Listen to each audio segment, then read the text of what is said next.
Hello and welcome back to Jacob's Toys 5-minute figure reviews. Please do like, share, subscribe and all of those things. All support to the channel is very much appreciated. In this video I am taking a look at the Guardians of the Galaxy Volume 3 wave of figures by Marvel Legends from Hasbro.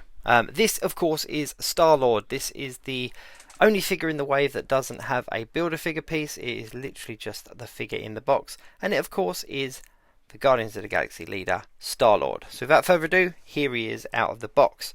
Now, first impressions, pretty cool looking. He's got these two blasters and they do look different. They're a different style. Now before his gun, let me just kind of put these together. They kind of look like that. They kind of had the 2 points, and that's the gun that we've seen with every single release of Star-Lord so far. And in this film, it looks like he's going to have a slightly different looking weapon, a little bit more comic book accurate.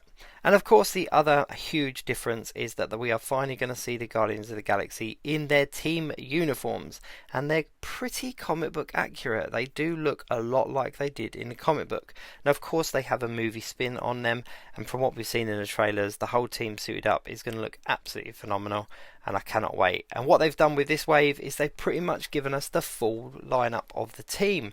They've given us all of the characters in that film that we have seen in the trailer in these team suits. So I, for one, as a collector that likes to complete teams, am very happy, much the same as a lot of other collectors out there. So what can be said about this figure?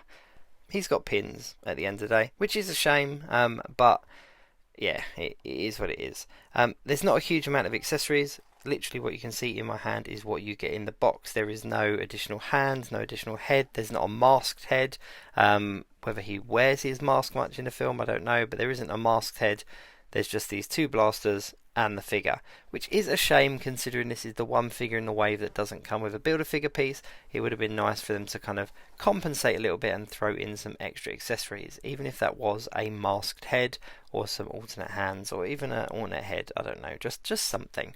Whilst I'm speaking about heads, this is by far the best Chris Pratt, Star-Lord, Peter Quill head that we've seen on a Marvel Legends so far. Let me just zoom in so that you can see.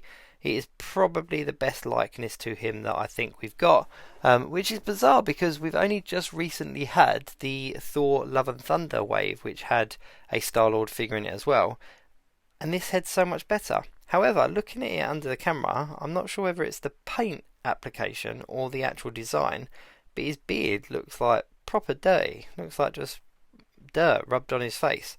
So I think that might be a paint application, but when he stood up and I'm looking at him like this, he actually looks okay. It's only when I moved him there.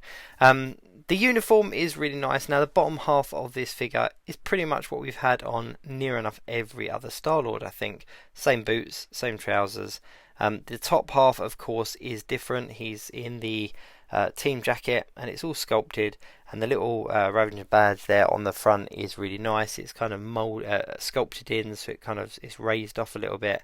The arms look the same as the jacket. They've even got the same kind of embellishment on the cuff, which I think is just a little bit of a cheeky reuse, but all in all he looks really cool, and I'm really loving the design of these new blasters. They're not as unique looking, they're pretty generic looking, whereas his old ones were quite unique looking, but all in all, he's really cool looking.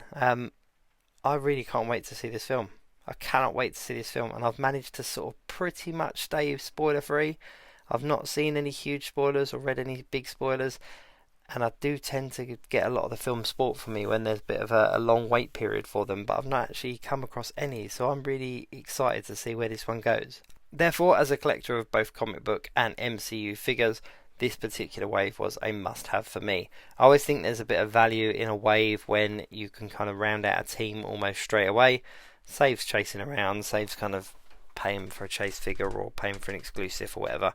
So being able to round out the whole team is a plus. With that said, I don't think this is necessarily going to be the last of the Guardians of the Galaxy Volume 3 figures we see. I wouldn't be surprised if there's one or two kind of held back that are going to come out after the film's release. But all in all, yeah, very good. If you're collecting the pieces for the Build-A-Figure, you don't have to collect this particular figure because there are no Build-A-Figure pieces with this figure. But if you don't collect this figure, you're going to have the whole team in their team costumes without, of course, Star-Lord. So it doesn't really make sense to not get this figure if you're collecting them all. Either way, Looks good. I'm really excited. Check out my channel for other 5-minute figure reviews on the rest of the wave. And of course, please do like, share, subscribe, and all of those things. All support to the channel is very much appreciated. And guess what? I'll see you soon.